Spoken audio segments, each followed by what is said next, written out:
আমরা যাচ্ছি পতেঙ্গের পথে। বাজারটার নাম হচ্ছে হিন্দুপাড়া শ্মশান।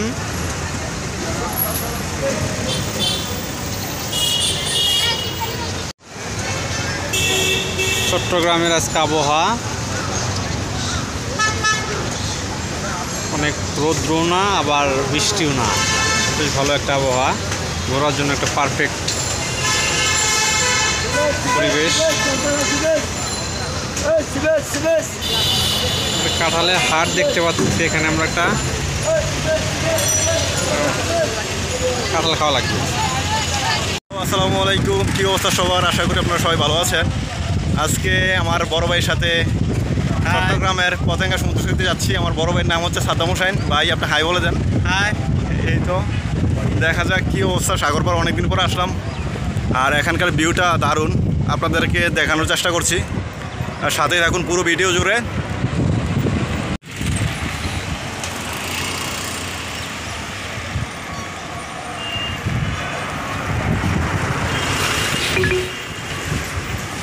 চট্টগ্রাম পতেঙ্গা সমুদ্র সৈকতে আজ থেকে প্রায় 10 থেকে 15 বছর আগে এসেছিলাম। তখন এত সুন্দর ছিল না, এখনকার পরিবেশটা দারুণ, কি দারুণ লাগতেছে, মনে হয় বিদেশে আছি।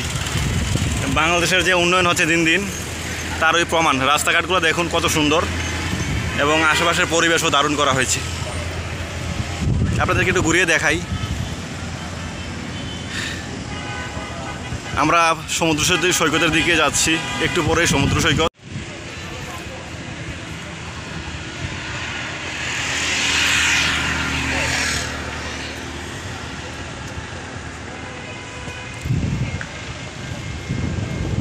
সমুদ্র কতটা উত্তাল রয়েছে, আর এখন তো বর্ষাকাল, আকাশও প্রচুর মেঘ দেখা যাচ্ছে। আর সাগরের পার আসলে বোঝা যায় সাগরের বিশালতা কী।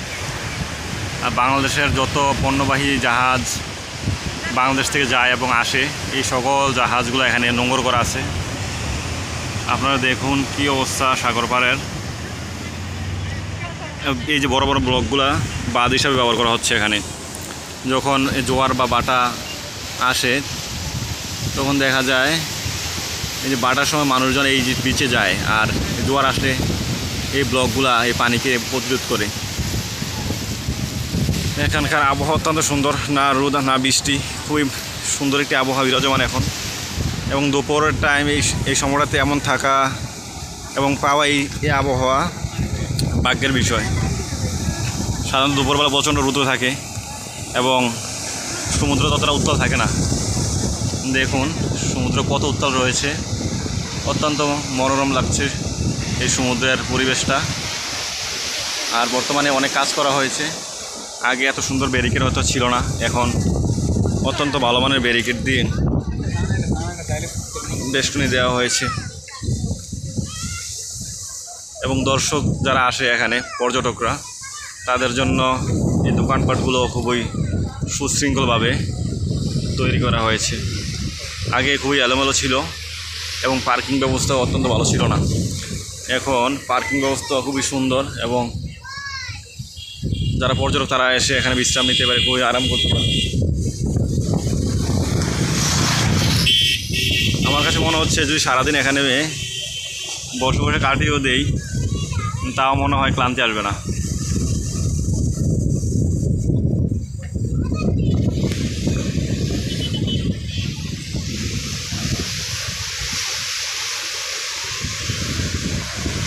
এই যে ফটো তুলছে, এই যে এগুলো বাটপাড়া, যদিও ভিডিওতে বলা ঠিক না। একটা দুইটা ছবি তুলে দেওয়ার কথা বলে দেখা যায় 10, 20, 50টা ছবি ওরা ক্লিক করে পরে দেখা যায় হয়রানি করে থাকে। আমার সাথে যিনি আছেন সাদ্দাম ভাই, ওনার ছবি তোলা হচ্ছে এবং ওনাকে দেখাচ্ছে। ওনার বাড়িও কুমিল্লাতে।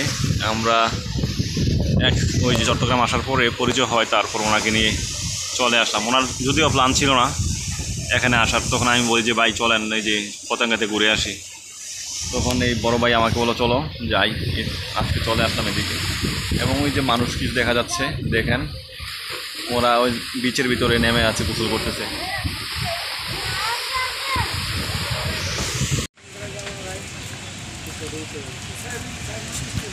বন্ধুরা দেখুন বৃষ্টি হচ্ছে, বৃষ্টির পরিমাণ অত বেশি না, কিন্তু গুড়ি গুড়ি বৃষ্টি, আর বৃষ্টির কারণে সাগর অনেক উত্তাল।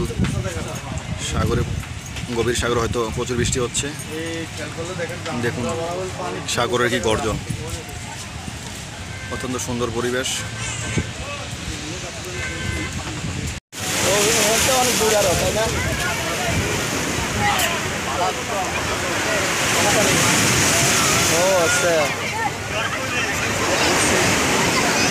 আচ্ছা দেই না কোন দিকে যাই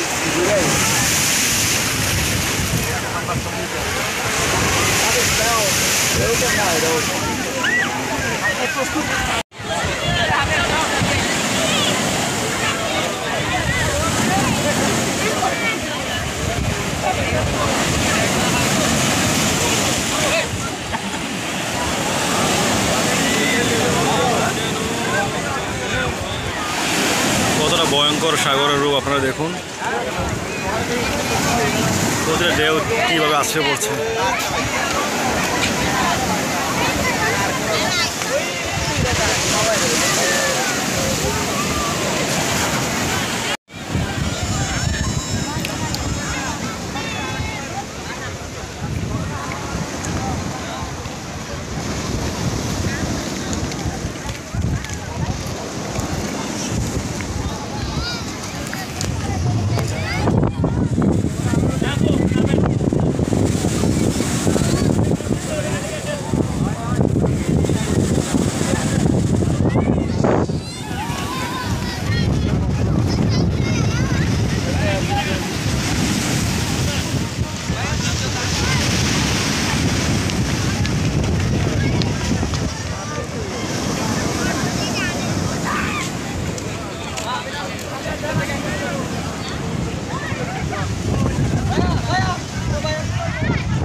বঙ্গবন্ধু শেখ মুজিবুর রহমান টানেল হচ্ছে এদিক দিয়ে যায়, আর এই এরিয়াটা খুব সুন্দর করে করা হয়েছে। আপনারা যারা আসেন নাই তো এই ইউটিউবের মাধ্যমে দেখতে পারেন ভিডিওতে, এরিয়াটা কত দারুণ। আর তার পাশেই রয়েছে পতেঙ্গা সমুদ্র সৈকত, সেটা দেখাচ্ছি আপনাদেরকে। দেখুন এই ঝাউ গাছগুলো, তার পাশেই এই যে সমুদ্র সৈকত দেখা যায় কিনা ভালো করে খেয়াল করে বুঝতে পারবেন। যে টানে দেখাচ্ছি, এই যে জাহাজগুলা নোংর করে রেখেছে, এবং এরিয়াটি অত্যন্ত মনোরম সুন্দর। আর এখান থেকে পতেঙ্গা থেকে টানেলের ভাড়া হচ্ছে 50 টাকা করে জনপ্রতি বাসে, আর মাইক্রোতে যারা যাবে তাদের জন্য হয়তো বা আর একটু বেশি। তো ধন্যবাদ সবাইকে যারা ভিডিওটি দেখছেন, আর আমার চ্যানেলটি সাবস্ক্রাইব করার অনুরোধ করছি। আসসালাম।